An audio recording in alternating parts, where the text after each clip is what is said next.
नमस्कार, बिहार मिथिला न्यूज में आपका स्वागत है। मैं मनोज।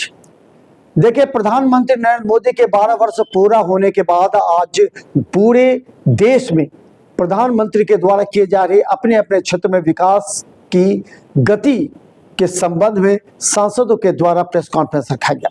दरभंगा में भी गोपाल जी ठाकुर के द्वारा दरभंगा पश्चिमी में प्रेस कॉन्फ्रेंस करते हुए विनय पासवान के नेतृत्व में एक कार्यक्रम का आयोजित किया गया, जिसमें बताया गया कि रेलवे, सड़क, मैथिली में सीटीईटी, सीबीएसई के अलावा AIIMS, airport, Amas, Darbhanga super speciality के साथ हर क्षेत्र में, चाहे बाढ़ के क्षेत्र हो, आम जनता सरकार से जुड़े हुए मुद्दे हो, इस पर किस तरह नरेंद्र मोदी ने कार्य किया।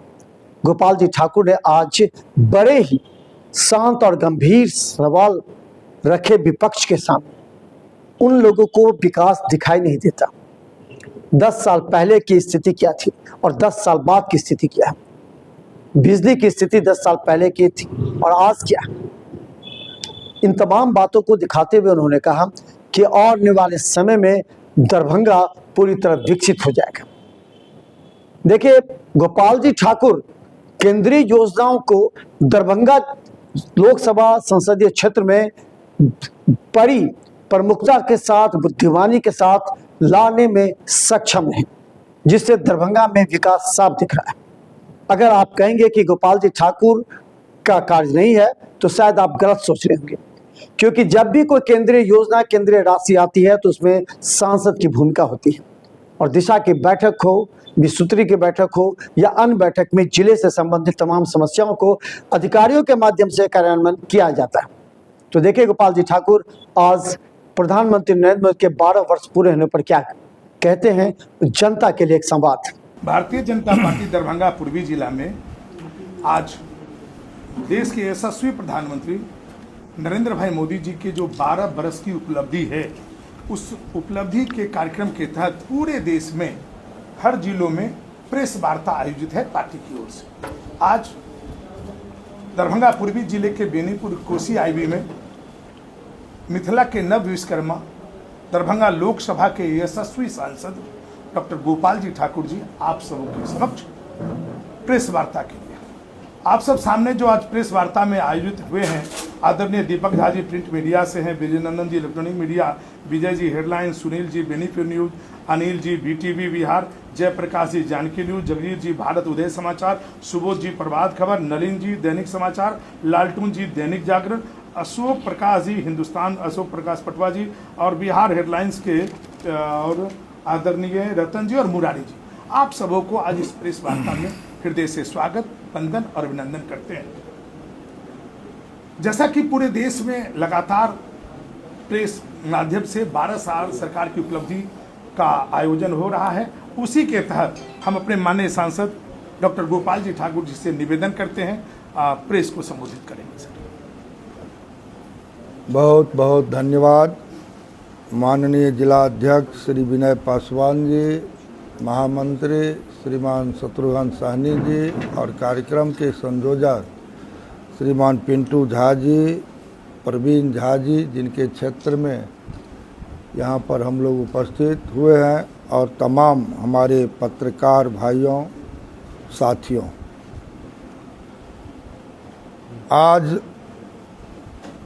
देश के यशस्वी प्रधानमंत्री, नवभारत के विश्वकर्मा, दुनिया के सबसे लोकप्रिय नेता परम आदरणीय श्री नरेंद्र भाई मोदी जी के नेतृत्व में बीते 12 वर्षों में जो यात्रा चली है विकास की, उसमें देश की तस्वीर ही नहीं तकदीर भी बदल दिया है। और 12 वर्षों की सबसे बड़ी ताकत है जनता का अटूट विश्वास और सरकार का सेवा भाव।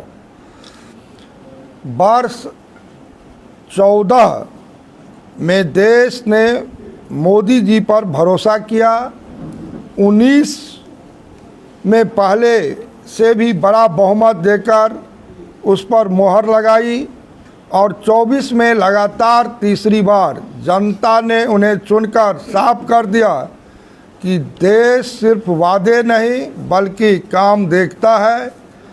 इसी जन विश्वास की बदौलत आज एनडीए देश के 22 राज्यों में जनता की सेवा कर रहा है। लगातार तीसरी बार शपथ लेने के तुरंत बाद प्रधानमंत्री जी ने सबसे पहला काम पीएम किसान सम्मान निधि की फाइल पर हस्ताक्षर करके यह इस बात का सीधा सबूत है कि इस सरकार ने गरीब किसान युवा महिला ही सबसे पहले आते हैं, इसको साबित किया। मोदी जी की सरकार ने सबका साथ, सबका विकास, सबका विश्वास के मंत्र को सिर्फ एक नारा नहीं बल्कि इसे एक जन आंदोलन बनाया।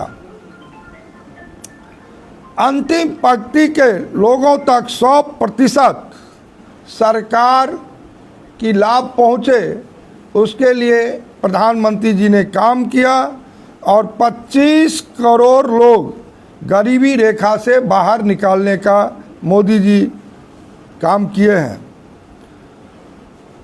साथियों, तकनीक और डिजिटल गवर्नेंस की मदद से सीधे बैंक खातों में डीबीटी भेजकर लाखों फर्जी लाभार्थियों को हटाया। इससे न सिर्फ आम आदमी का काम आसान हुआ बल्कि देश के 4.5 करोड़ लगभग गलत हाथों में जाने वाली रकम को बचाने का काम किए हैं। आज देश की सीमाएं, आंतरिक सुरक्षा पूरी तरह मजबूत है। सर्जिकल स्ट्राइक, एयर स्ट्राइक जैसी कार्रवाइयों ने साफ कर दिया, यह नया भारत है जो चुप नहीं बैठता बल्कि मुंहतोड़ जवाब देता है। साथियों, सरकार की मजबूत इच्छा शक्ति की वजह से देश आज नक्सलवाद से मुक्त हो रहा है। हमारा रेड कॉरिडोर अब ग्रीन ग्रोथ जोन में बदल चुका है। पश्चिम बंगाल जैसे राज्यों में भी अब कट मनी और भ्रष्टाचार की राजनीति खत्म हो रही है।